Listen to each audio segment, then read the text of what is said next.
ashamed to see me this way. You're so fine, can't look away. It's like I'm holding my tongue, I just hope I don't bite it. Why am I fighting? Is it cause I'm excited? Yeah. Oopsie, excuse me. My name is... Yo, what's good, YouTube? It's your boy, NEWFUTUREFLASHH in the building. You already know. TMG Reacts, baby. And going through the comments, there was quite a few people that recommended George Carlin. They said that he's on the same type of stuff that Bill Burr and them was on, so let's get it, man. We're gonna listen to what he got to say about religion, and you already know people be getting real sensitive when it comes to religion, so let's go. But in the bullshit department, a businessman can't hold a candle to a clergyman. Because I got to tell you the truth, folks. I got to tell you the truth. When it comes to bullshit, big time, major league bullshit, you have to stand in awe of the all-time champion of false promises and exaggerated claims, religion. No contest. No contest. Religion easily has the greatest bullshit story ever told. Think about it. Religion has actually convinced people that there's an invisible man living in the sky who watches everything you do every minute of every day.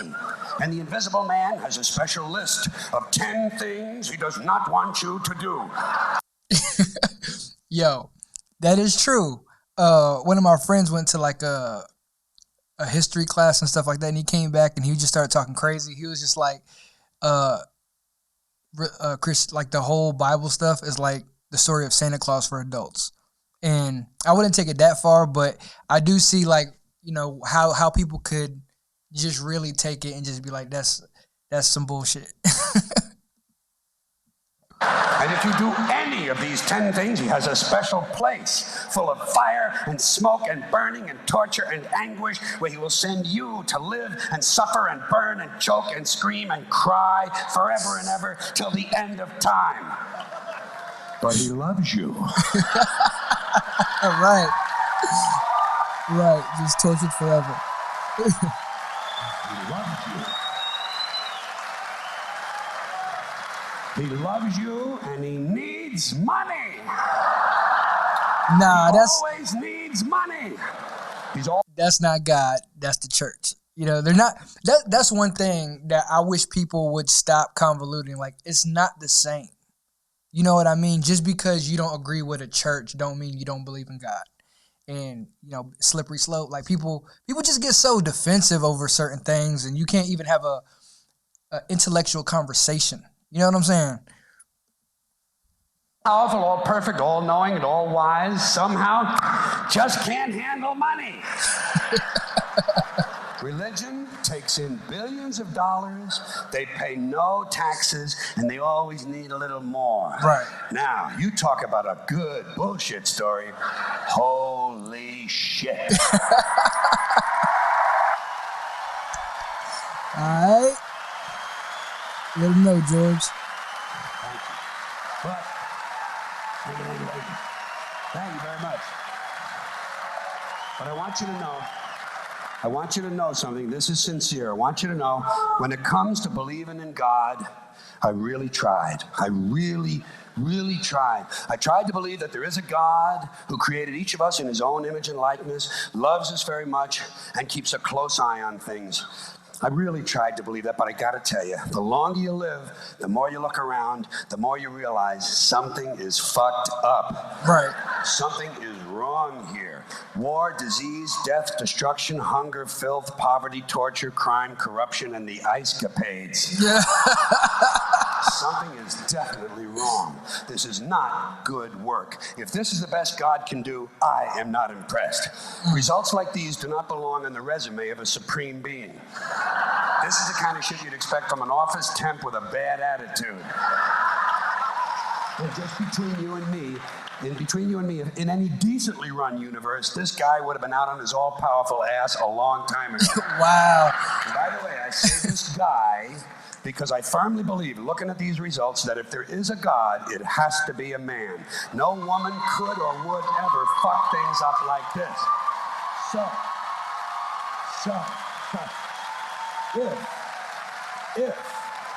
If there is a God, if there is, I think most reasonable people might agree that he's at least incompetent and maybe, just maybe, doesn't give a shit.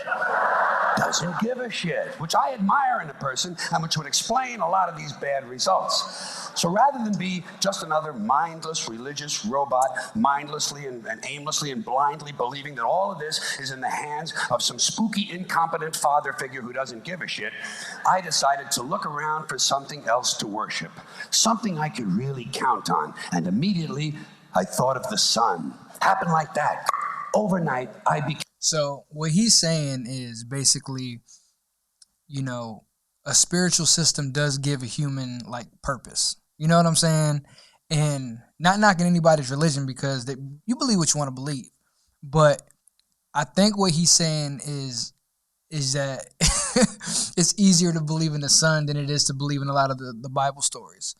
But from my perspective, I do think that the Bible is a book about like principles. You know what I'm saying? Like, so a lot of people take a lot of the stories literally, and that's where you get into the arguments, right? Everybody's arguing over semantics and stuff, but it's really about the teaching. You know what I mean? It teaches you how to live in a right way.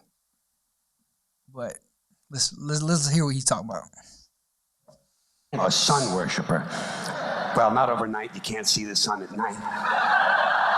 First thing the next morning, I became a sun worshiper. Several reasons. First of all, I can see the sun. Okay? Wow. Unlike some other gods I could mention, I can actually see the sun. I'm big on that. If I can see something, I don't know, kind of helps the credibility along, you know? Right. Every day I can see the sun as it gives me everything I need. Heat, light, food, flowers in the park, reflections on the lake, an occasional skin cancer. But hey, at least there are no crucifixions, and we're not setting people on fire simply because they don't agree with us. Sun worship is fairly simple. There's no mystery, no miracles, no pageantry. No one asks for money. There are no songs to learn. And we don't have a special building where we all gather once a week to compare clothing. And the best thing about the sun, it never tells me I'm unworthy. Doesn't tell me I'm a bad person who needs to be saved. Hadn't said an Okay. So what he's getting into is the human element in religion. You know what I'm saying? Because that's not necessarily God. That's people's interpretation of what the Bible says that makes them act that way. You know? And my thing is, in the Bible, it says you must take the whole word. And people keep on like chopping up little verses to make it mean what they want it to mean so they could do their evils. So that's kind of what he's getting at right here. kind word treats me fine. So I worship the sun. But I don't pray to the sun. Know why? I wouldn't presume on our friendship. It's not polite. I've often thought people treat God rather rudely, don't you? Right. Asking trillions and trillions of prayers every day, asking and pleading and begging for favors. Do this, give me that, I need a new car, I want a better job. And most of this praying takes place on Sunday, his day off. It's not nice, and it's no way to treat a friend. But people do pray, and they pray for a lot of different things. You know, your sister needs an operation on her crotch. Your brother was arrested for defecating in a mall. But most of all, you'd really like to fuck that hot little redhead down at the convenience store. You know, the one with the eye patch and the club foot. Huh? Can you pray for that? Yeah, he's wild. And I say, fine, pray for anything you want. Pray for anything. But what about the divine plan? Remember that? Right. The divine plan. Long time ago, God made a divine plan. Gave it a lot of thought, decided it was a good plan, put it into practice. And for billions and billions of years, the divine plan has been doing just fine.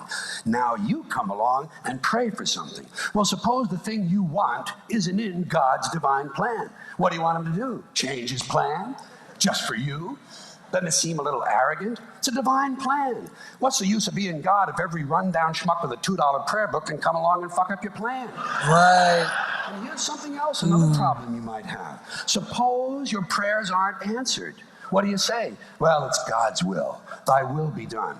Fine, but if it's God's will and he's going to do what he wants to anyway, why the fuck bother praying in the first place? Seems like a big waste of time to me. Couldn't you just skip the praying part and go right to his will?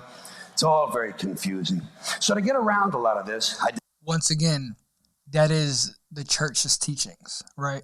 Because prayer is low-key like manifestation. You know what I'm saying? Like when they say meditating and praying is like similar, like it's about getting, you know what I'm saying, your thoughts out. You know what I mean? That's what it's about. It's about like trying to manifest, you know, your goals and dreams and stuff like that. That's low-key what prayer is supposed to be. Decided to worship the sun. But as I said, I don't pray to the sun. You know who I pray to? Joe Pesci. That's that short dude from Home Alone, ain't it? Pesci. Two reasons. First of all, I think he's a good actor, okay? To me, that counts. Second, he looks like a guy who can get things done. Joe Pesci doesn't fuck around. Doesn't fuck around. In fact, Joe Pesci came through on a couple of things that God was having trouble with. For years, I asked God to do something about my noisy neighbor with the barking dog.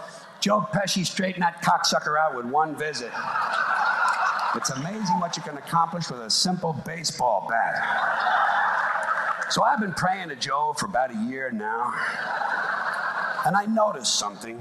I noticed that all the prayers I used to offer to God and all the prayers I now offer to Joe Pesci are being answered at about the same 50% rate.